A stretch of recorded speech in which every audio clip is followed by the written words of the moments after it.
Yes. So that's a long-winded way. I hope that's a long-winded way of answering your question. No, it makes sense. And I wonder, why do you prefer to use the standard 2 flipper setup in all of your games?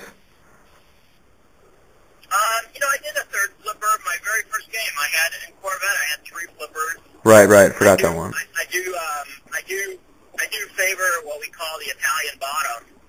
The Italian bottom is the traditional setup, like I've used and got all my games almost. Two flippers, two out lanes, 2 in lane, and it just seems I'm comfortable with the.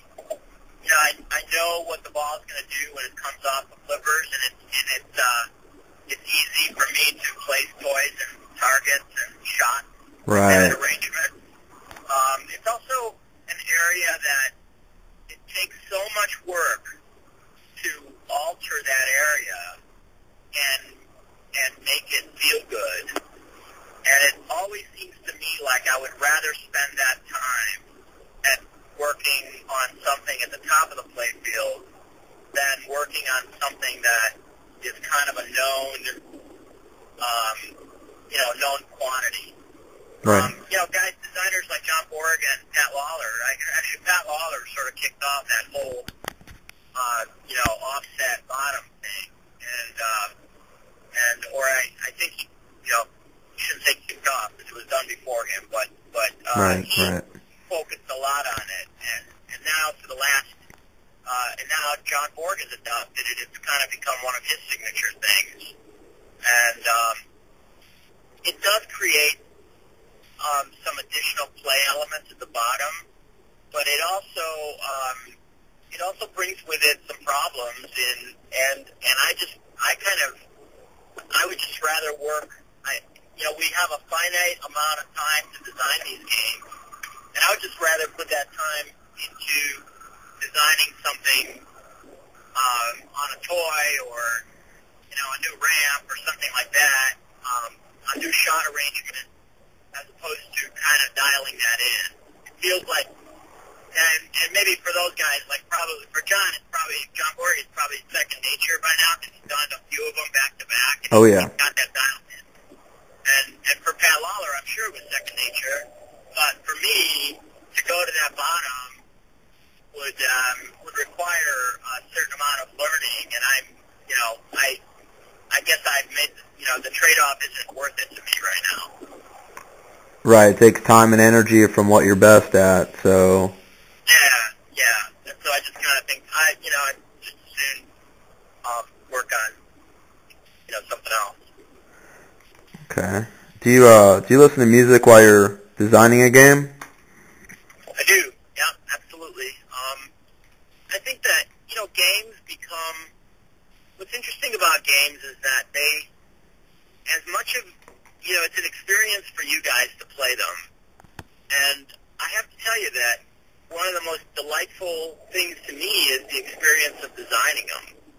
So the cliche about the journey being the experience is very, very true in terms of designing a pinball machine for me. So I think that I enjoy the process of designing it in some ways way more than the process of playing it. I mean, I enjoy the process of playing it, but there's great joy in kind of all of the discoveries and all of the things that I try and go through. As much as it's a huge amount of work. It's just people have no clue what how much work goes into these things. How much frustration comes with attempting things that you've never done before, and the technical challenges. Just overcoming this. Sometimes the simplest thing becomes such an incredible technical challenge to do it within the cost parameters, within the service parameters, within the fun parameters, within the manufacturing parameters. It's just, it's just a huge challenge.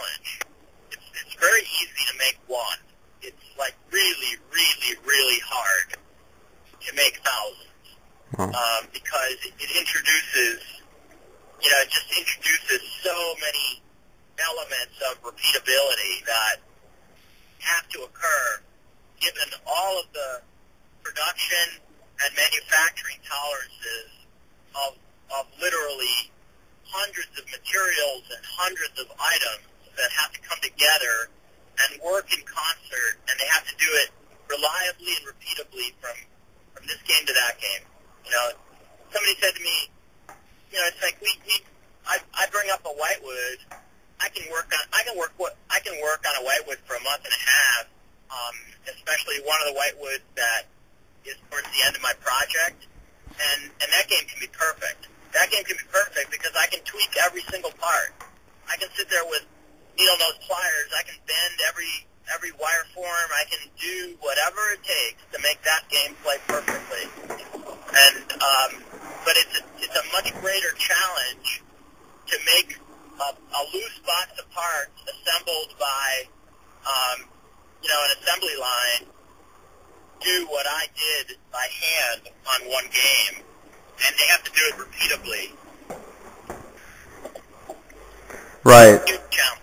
And when you're designing a game, I can imagine that, you know, you go home and, you know, at the end of the day you have a problem you're working on, you know, you go to sleep with it in your head and you wake up and it's in your head when you wake up, huh? No doubt. And sometimes you struggle with a solution for something over the course of a lot of time. And you can't put it down, you wrestle with it. And it's, you know, designing these things is not a one-man show, right? There's a whole team of guys, and so guys are bringing stuff to it every day. And so, you know, it's not uncommon for us to be wrestling with a problem, and then I walk into Lonnie's office in the morning, and he says, "Hey, why don't you try this?" And you know, voila, and I try it, and yeah, that did it. And, you know, that was the solution. So it takes a lot of mind. It takes a lot of mind working in concert. You know, to get back to your music question a little bit, one of the things that I enjoy the most about the experience of designing the games is that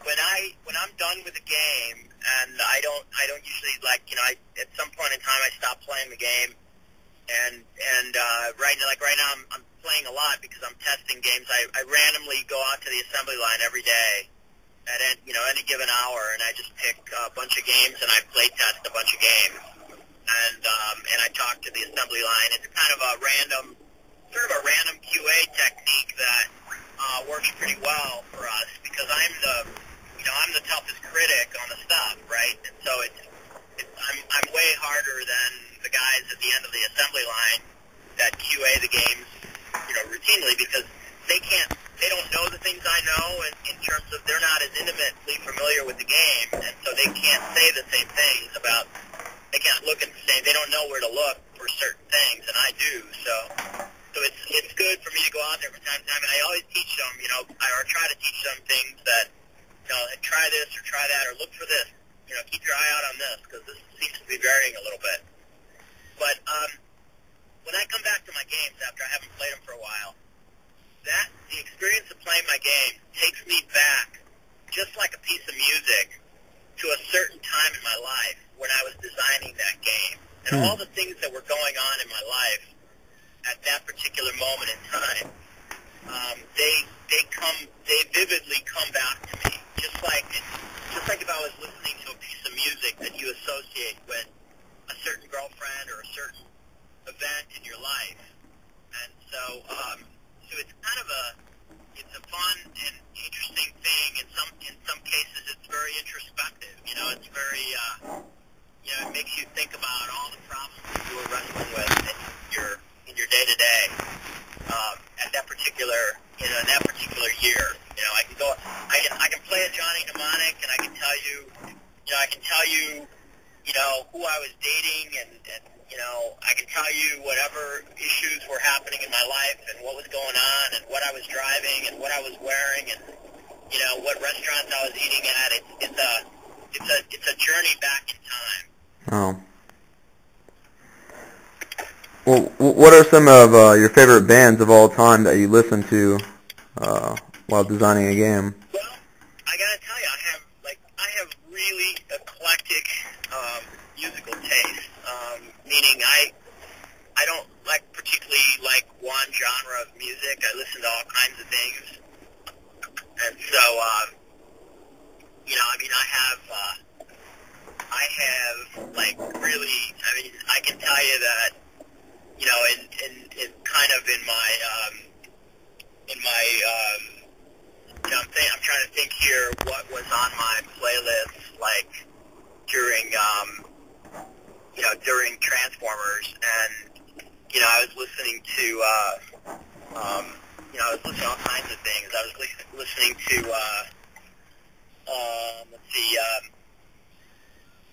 I think I was listening to a band or a group called,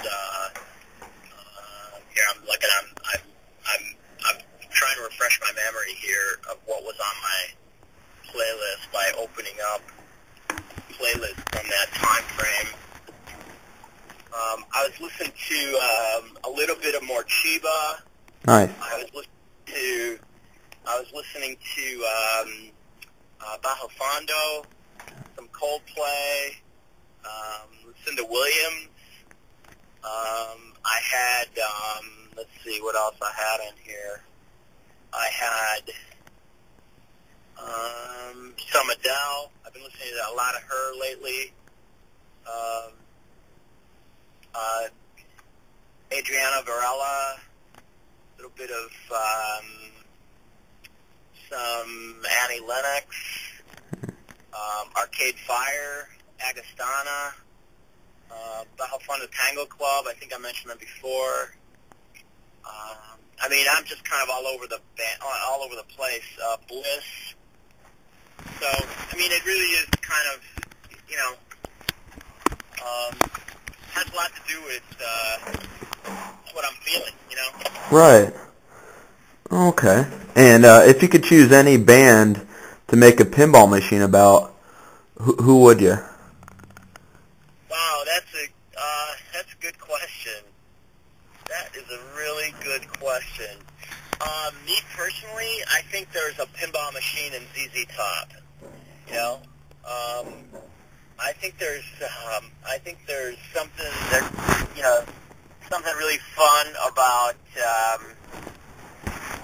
some of their stuff. You know, I could totally do that. I could totally do something with ZZ Top. I could do something with, you know, I could definitely do something with Metallica. Could do something with AC/DC. Could do something with, trying to think here. I guess the one that comes to mind is that, you know, back in the day,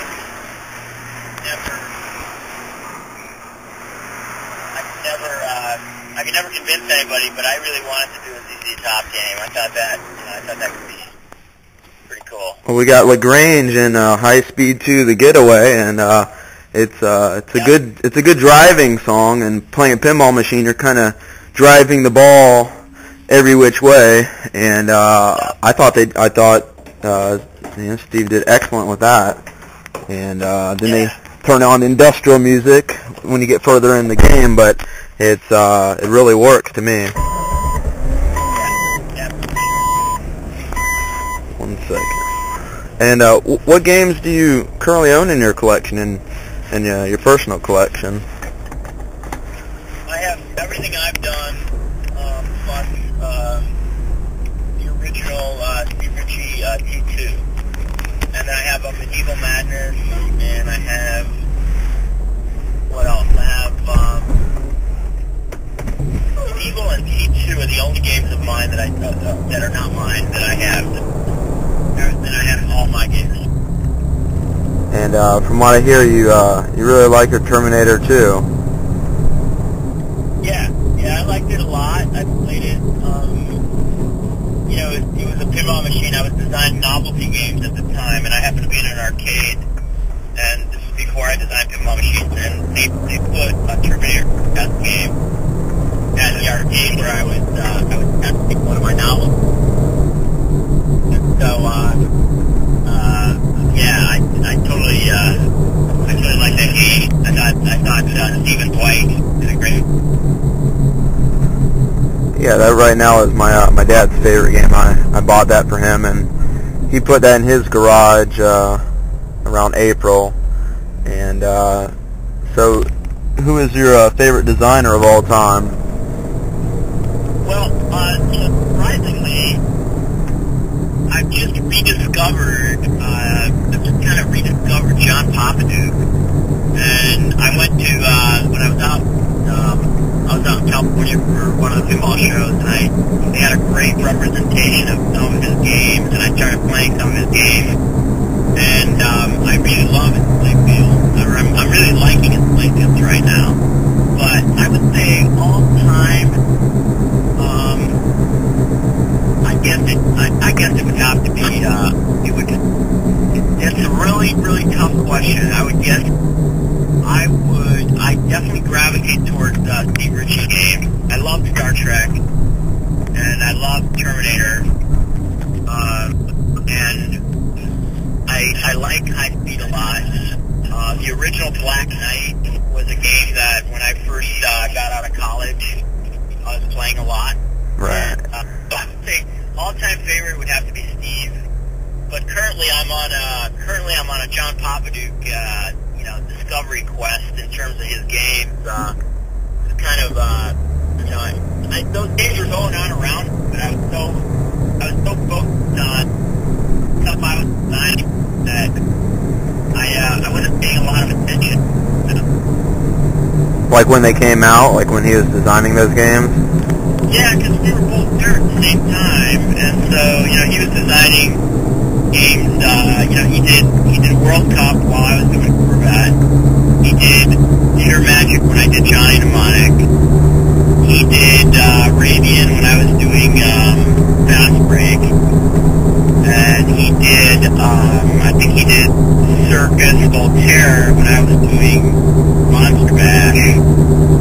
So I would guess that, at the time I was just really kind of, I had my head down on my games, and I would play his games at the bottom of the stairs at Williams where we used to test them, but I wasn't paying that much attention to him. And his style is so different than mine that I don't know why, I just didn't, and then I was in San Francisco at, the California show, and I was like, wow, I don't know, they had a great collection of his games, one right next to each other. They were all perfect. They were all like really nicely illuminated, and I started playing them, and I was like, I went from one to the next, and I was like, wow, look at these things. It's like he does really imaginative things with the ball,